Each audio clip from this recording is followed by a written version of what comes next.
the perfect Poshmark photo setup, what to sell on Poshmark, how to price your items on Poshmark. Today, I'm going to be sharing with you 3 Poshmark selling tips that actually work to help you make more money on Poshmark.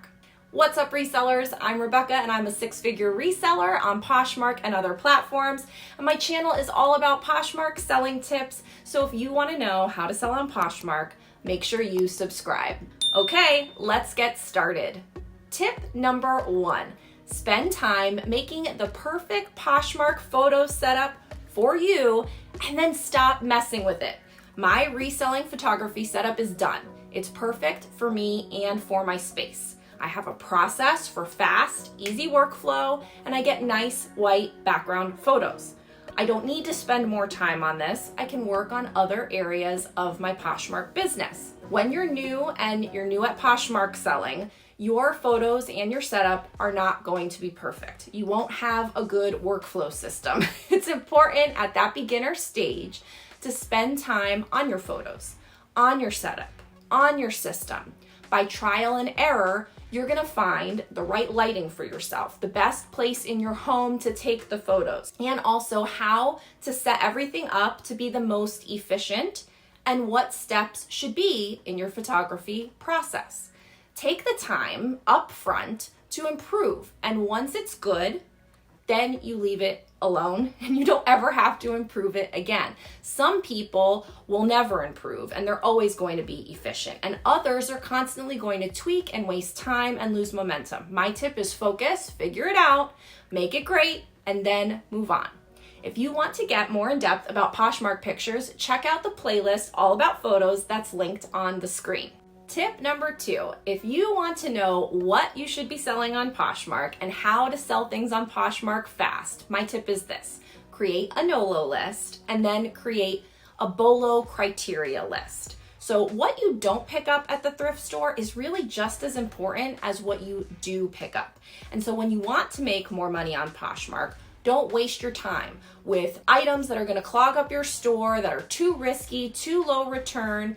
You want to focus on fast selling, high value items so you can make the most money. So creating a NOLO list is basically items that you're not going to buy anymore.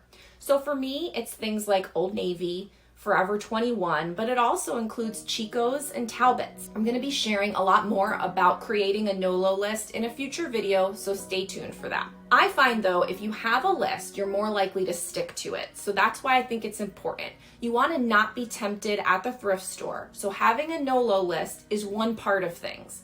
Now you want to also focus on creating BOLO criteria. So these are things that you're going to be looking for at the thrift store. For me, it's less about brands and it's more about criteria that I know will sell well. So things like cashmere and leather, or midi dresses that I know based on brand I can sell on Poshmark for more than $50. Things like Everlane jeans or Spanx faux leather leggings oversized large. These are just some examples. You want to review your solds, or if you're a new Poshmark seller, review the sellers that you admire, some of their solds, then replicate it.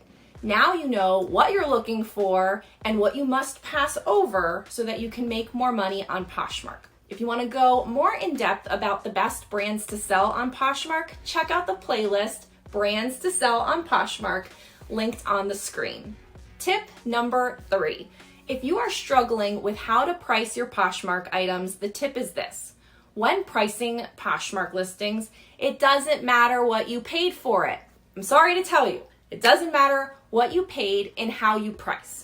What matters in pricing is what the market says your item can sell for. Now let me clarify. What you pay for an item is important. It is, but not for pricing. It's important for deciding to buy it in the first place. For example, let's say that you find a Calvin Klein dress, but at your thrift store it's marked up to $12.99. Should you buy this? It depends on how you run your business and what you like to sell and how you sell. But for me, I can't buy a Calvin Klein dress for $12.99 because I know that I can only list it for about $50 and it's probably only going to sell for about $25 to $35. So after Poshmark fees and possible shipping discounts, that doesn't really leave me enough profit for the way I run my business and the value that I have for my time. The most I would pay is $7.49. I'd rather it be actually about $5 or less. The goal is to check the comps at the thrift store so you can determine the listing price that makes sense and gauge what the selling price is likely to be. Then you can decide based on the buy cost at the store if that item works for you.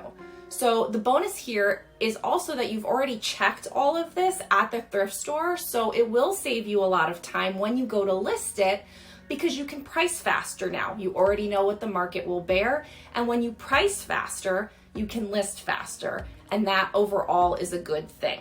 If you want to go more in depth about Poshmark pricing, check out the playlist linked on the screen all about Poshmark pricing. Which of today's tips are you going to be implementing in your Poshmark reselling business today? Let me know in the comments. You can find tons of reseller discounts, freebies, recommendations in the description below. Be sure to check it out. Also, make sure that you watch the video that comes up right here, and I'll see you next time. Bye!